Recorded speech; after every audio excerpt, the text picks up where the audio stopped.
I started in music through church. At a very young age, my life was pretty hard, and I watched a church van kind of rolling through the neighborhood when I was outside playing. And these people that lived on the street that rode in the van actually invited me out to church one night. It was a Wednesday night, which I thought was really odd for church, because back then I didn't go to church and I didn't know that you go any day other than Sunday. And they picked me up one night and I went, and they had Bible study Wednesday night. Then they would always have choir practice, and the choir people would get there early, and I would just learn the hymns and sing along, and I would get there early because I had to, because they did it in the van. So I just sat there and I learned all the music, and then from there I got into music at school, and I was in every choir that I could be in after that. I sang at home, I sang in the shower, I sang everywhere I went, and it was very comforting. The most memorable thing for me would be one of the musicals I did in high school, and it was when I was a senior. We did Lil Abner, and we had done 3 prior to that, and I didn't have any big roles, but that year I had a big role, and I was excited. And we were on stage, and if you've ever done a musical or any kind of drama act on stage, you know that you are dependent upon the person that is saying their lines, getting their lines right. That's your cue for when you're supposed to speak. So one of the guys forgot his line, so everybody was just kind of standing around. So people just kind of started ad-libbing, and kind of when everybody remembered where we were, all just picked up. And so then we got right back where we were supposed to be. Everybody in the audience was laughing. And the most incredible thing about it was I was kind of the underdog, and I was not the Saturday night girl, I was the Friday night girl. And we did better than any of the 4 nights of the musicals, and my choir teacher came to me afterwards and told me that I did an amazing job, and it was the best performance out of all of them, so that was quite amazing. Well, I'd say one of my top picks would be Miles Davis. From a young age, I always wanted to play an instrument, and I definitely tried. I do lack the coordination to do so successfly. I always wanted to be like, Stevie Wonder, and play the piano and be all crazy and sing at the same time like Alicia Keys does, and I was never really able to do that. So he, aside from playing the trumpet, he played the piano. He did a lot of things that people didn't really know about, and back when he was in music in the 20s, and he was pioneering things. He was changing things for people that never thought they would have those opportunities, and it changed the way people looked at people, not just for their color, but as people for talents and things that they can do to inspire other people. And he made the path open up for people that wanted to do what he was doing. And he did it with respect, and he did it with honor. He was a pioneer in the jazz field, and he will always, I will never forget his cheeks. And his performances just always touched me. You could just tell when he was performing that he was feeling everything that he was doing. Patsy Cline would be a second one. Not really a country music fan.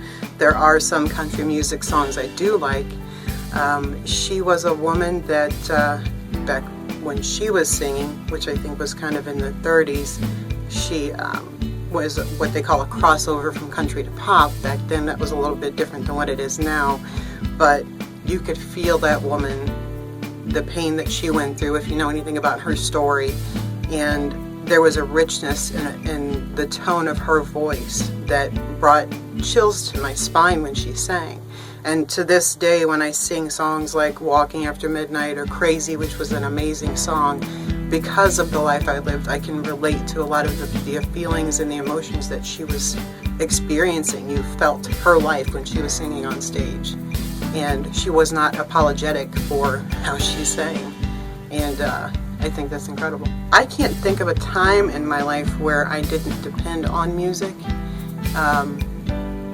Even before I got into churches, I think we use that moment of solace where you want to be alone and you want to find a way to relieve the pain, or find a way to expand upon your happiness, or find a way to share with other people. Whatever you're feeling, there's a song out there that you can connect to. And somewhere in the world, if you're going through something horrible or you're going through something amazing, there's someone else that's experiencing the exact same thing. And with the evolution of our technology now, you can experience a new song via live on any telephone or device with somebody at the same time and have that same emotion and share it in that instant.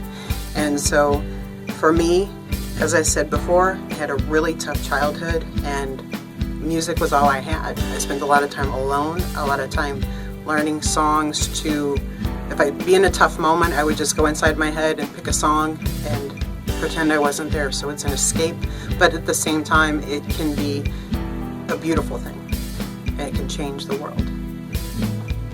The first thing that comes to my mind is the song We Are the World, which we've talked about many times, is trying to create something like that. In the times that we live in now, where we're waking up every day to a new church burning, random people being shot in their cars driving down the road, if you can write a song in this day and age, which I think my friend Kevin is just right on top of, and I think it's about to explode, you can write a song that will bring people together and have that We Are the World feeling. Even, Phono, he does a lot of things, and you do things with charities.